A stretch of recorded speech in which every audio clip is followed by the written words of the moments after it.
وہ اس کو مدھم کر پائیں، وہ ان کی میجارٹی کو کمزور کر پائیں، ان کو خرید پائیں یا ان کو توڑ پائیں، سارے عملوں میں کوئی کمی کبھی نہیں چھوڑی ہے۔ کون کون سے سال کا ذکر کریں، ایک طویل تاریخ ہے اور شہادتوں کی ایک داستان ہے جو ہزاروں اور لاکھوں میں چلی جاتی ہے۔ دسیوں ہزار تو وہ ہیں جو شہادتیں نون ہیں اور ہزاروں وہ ہیں جو ان نون ہیں۔ ہندوستان نے وہاں پہ جبر بھی کیا ہے، جبری کلنگز بھی کی ہیں، کسٹوڈیل کلنگز کی ہیں،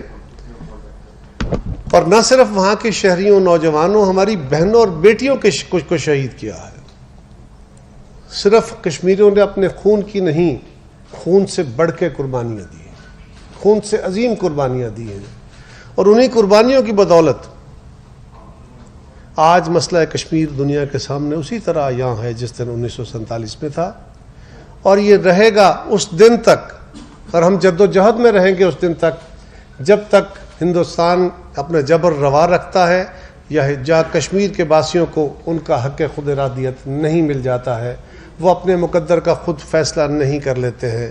ان کی تحریک جاری رہے گی اور ہمارا ان کے ساتھ تعاون، ان کے ساتھ سپورٹ، ان کے ساتھ ہر طرح کی امداد، اخلاقی، سفارتی، سیاسی،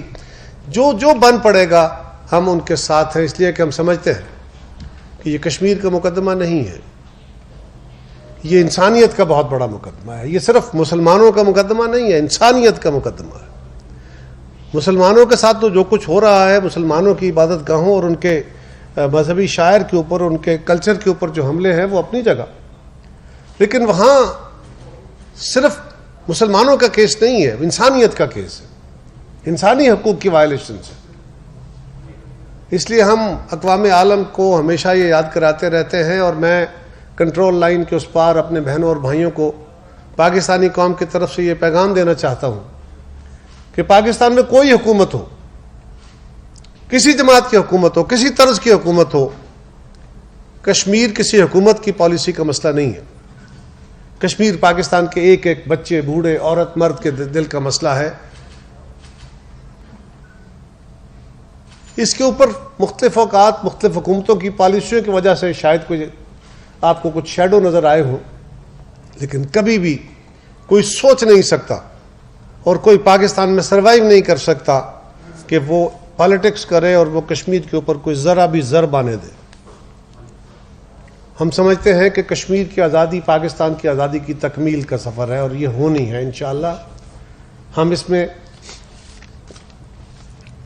نے پہلے بھی عرض کیا کہ ہندوستان نے 80,000 فوج داخل کی تھی 1947 میں، نہ اس کے جبر میں کمی آئی ہے، نہ فوجوں میں کمی آئی ہے۔ آج کوئی 10 لاکھ کے قریب فوج ہے، فوج 80,000 سے 10 لاکھ ہو گئی ہے۔ کشمیریوں کی قربانیاں اس سے بڑھ گئی ہیں، ان کی جدوجہد بڑھ گئی ہے، اور ان کے جذبہ خودداری میں، جذبہ آزادی میں ایک پائی کی کمی نہیں آ سکی۔ ہر آنے والا دن یقیناً مشکل ہے، یقیناً بڑی تکالیف کا باعث ہے۔ ہندوستانی جیلوں کے اندر جو ہمارے بہنوں اور بھائیوں کے ساتھ، صرف مرد نہیں ہیں، ہماری بہنیں بھی وہاں ان کی جیلوں میں قید ہیں، ان کے ساتھ جو سلوک روا ہے، عالم اس پہ اس طرح رسپونڈ نہیں کر رہا جس طرح کرنا چاہیے۔ یہ جو دنیا میں عالمی ضمیر کے دعوے دار ہیں، ان کے ضمیر جھنجھوڑتے رہنا چاہیے، ہو سکتا ہے کبھی جاگ جائے، کیونکہ عالم میں ضمیر نہیں مفاد ہوتے ہیں۔ ہمیں اس کو جھنجھوڑتے رہنا چاہیے، کوشش کرنی ہے، اور ہمیں یہ مقدمہ لڑتے رہنا ہے، اور ہمیں اس مقدمے کو نہ صرف اقوام عالم کے پاس لے کے جانا ہے، ورلڈ اوپینین اپنا بحال کرنا ہے، قائم کرنا ہے، بلکہ پاکستان کے اندر بھی اپنی نسل کو اس سے آگاہ، اس رشتے، اس اپنے مقدمے کے ساتھ جوڑ کے رکھنا ہے، تاکہ ان کے ذہنوں سے بھی چیزیں کسی بھی طرح کوئی پہلو اس کا مدھم نہ ہو پائے۔ تو میں نے عرض کیا نا کہ 80,000 سے فوجیں 10 لاکھ ہو گئیں، لیکن جذبے نہیں ٹوٹے۔ ہندوستان جو بھی ہتھکنڈا استعمال کر لے، وہ قیادت کو سالوں سال جیلوں میں رکھتا ہے، وہ ان کے گھروں کو محصور رکھتا ہے، وہ ان کو گھروں میں بند کرتا ہے، وہ جیلوں میں بند کرتا ہے۔ کس کس قائد کا ذکر کریں؟ جیلوں میں رکھ کے ان کو سولیٹری کنفائنمنٹ میں رکھ کے ان کے ساتھ تشدد ہوتا ہے۔ ان کے علاج نہیں ہوتے اور وہ کمزور علاج کی وجہ سے، نہ ہونے کی وجہ سے شہادتیں ہوئی ہیں، اور یہ جبر ختم نہیں ہو رہا، لیکن اس سے کشمیریوں کے حوصلے نہیں ٹوٹے اور انشاءاللہ ٹوٹیں گے بھی نہیں۔ اسی طرح انہوں نے یہ جو لیٹسٹ حملہ کیا ہے، یہ بھی شاید پہلا حملہ اس طرح کا نہیں، اس سے پہلے بھی انہوں نے کوشش کی ہے کہ وہ کشمیر کو ہندوستان کا ایک فارمل پارٹ بنا کے رکھے، لیکن ان کی وہ کوششیں بھی کامیاب نہ ہوئیں۔ وہاں تک ان کے اسمبلیوں کی سیٹیں تھیں، راجیہ سبھا لوک سبھا کے لوگ وہاں سے آتے تھے، وہ کشمیر جو ہندوستان کے قبضے میں ہے اس کو انہوں نے اپنے آرٹیکل 1 میں شامل ضرور کر رکھا ہے، لیکن وہ کبھی ان کا حصہ نہیں بنا، اور اب ان کو اس بہانے سے کبھی آرٹیکل 370A کو امینڈ کرنا پڑتا ہے، کبھی آرٹیکل 35 کے اندر ترمیم کی جاتی ہے، کبھی ڈیموگرافک چینجز کی کوششیں کی جاتی ہیں، کبھی ڈومیسائل دے کے 40-50 لاکھ لوگوں کو وہاں کا جو کمپوزیشن ہے، وہاں کی جو کشمیریوں کی اکثریت ہے اس کو تبدیل کرنے کی کوشش کی جاتی ہے، کبھی حلقہ بندیوں میں جیری مینڈرنگ کر کے نئے حلقے بنا کے نئی طرز کی جو سیٹیں کریٹ کر کے وہ کوشش ہے کہ کسی طرح وہ ان اسمبلیوں سے بھی کشمیریوں کے خلاف کوئی ریزولوشن کرائے۔ وہاں کبھی کبھی پپٹس گورنمنٹ تو آتی نہیں، وہاں ان کے حق میں اگر کوئی بات ہو بھی گئی تو وہ کشمیر کے نمائندوں کی بات نہیں تھی، کشمیر کے نمائندوں کی وہی بات ہے جو اقوام متحدہ کے ہمارے ساتھ اور کشمیر کے ساتھ معاہدے ہیں، وعدے ہیں، اور ہم ان وعدوں کے لیے ہر طرح کی جدوجہد کرتے رہیں گے، کبھی اس معاملے میں پیچھے نہیں ہٹیں گے، اور اس کے لیے جو بھی قربانی ہوگی، نہ کشمیری اس میں کوئی کمی چھوڑیں گے، نہ ہم کوئی چھوڑیں گے۔ کل بھی ہماری میٹنگ تھی، اس میں میں گزارش کروں گا، میرے بعد ہمارے باسط صاحب، سید باسط احمد صاحب جو چیئرمین ہیں Kashmir committee of the parliament کے، کل بھی ہم نے یہ فیصلہ کیا ہے کہ اس معاملے کو اور مربوط کرنے کے لیے کمیٹی نے کچھ فیصلے کیے ہیں جس پہ آئندہ دنوں میں آپ کو عمل درآمد نظر آئے گا، اور اب کوارڈینیشن اور بہتر بنا کے ہم دنیا کے فورمز پہ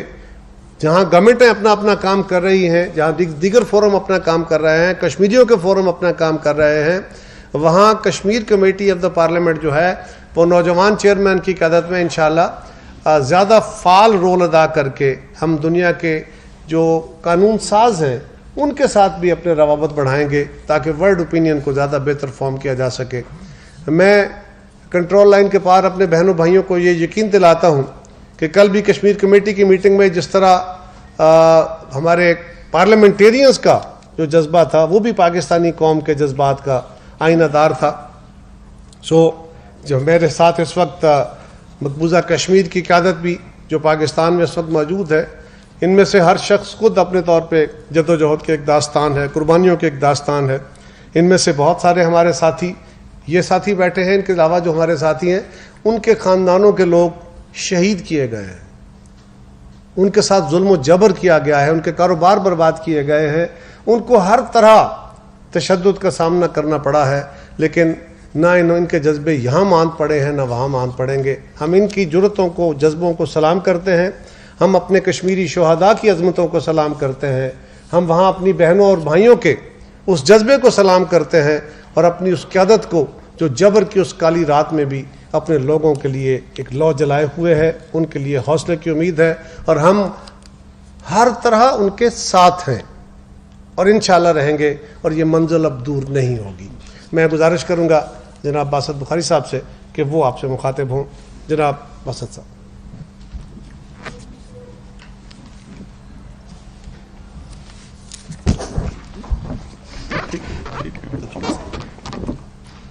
بسم اللہ الرحمن الرحیم۔ میں آپ سب دوستوں کو خوش آمدید کہتا ہوں۔ قاہرہ صاحب نے بڑا بریفلی جو کل کا دن ہے اس کے حوالے سے ذکر کیا، اس میں کوئی شک نہیں، کل کا دن ایسا دن ہے جو دنیا میں مظالم ہوتے رہیں، ان میں سے ظلم جو ہوا یہ بھی ایک تاریخی درجہ اختیار رکھتا ہے۔